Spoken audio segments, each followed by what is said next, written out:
د پښتون ون ټلویزیون ټولو لیدونکو السلام علیکم. وخت په خیر ملګرو. که چیرې زموږ چینل مو نوي سبسکرایب کړی نو زموږ چینل حتما سبسکرایب کړئ او خوا کې ورسره د بیل نشان ووهئ ترڅو زموږ له هرې نوې ویډیو څخه خبر شئ. حشمت الله شهیدي له خپل رازه پرده پورته کړه. مخکې له دې چې راشو چې حشمت الله شهیدي څه کړي، راځو د حشمت الله شهیدي په هکله ځینې مهمې خبرې چې ټول باید پرې پوه شو. حشمت الله شهیدي افغان ملي ټیم یو پیاوړی لوبغاړی ده.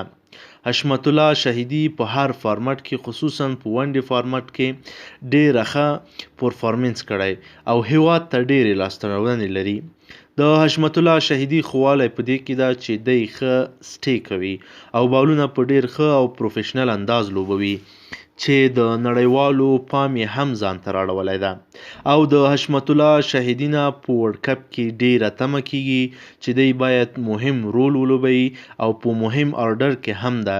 که څه هم د سریلانکا په خلاف یې ذمهواري وانخیسته، خو کپتان ګلبدین نایب داسې وایي چې په روانو لوبو کې به خاصا د سویلي افریقا په لوبه کې دی باید ښه پرفارمنس وکړي. همدارنګه زرمته یې هم یاد کړی چې دی باید هم په ځان ذمهواري واخلي ترڅو نورو لوبغاړو ته لوبه اسانه کړي. راځم اصلي موضوع ته چې حشمت الله په تازه مرکه کې ویلي دي چې زما نه خلک ډېره پوښتنه کوي چې دی ولې سلو لوبیږي او تیزه لوبه نه کوي، علت یې څه ده؟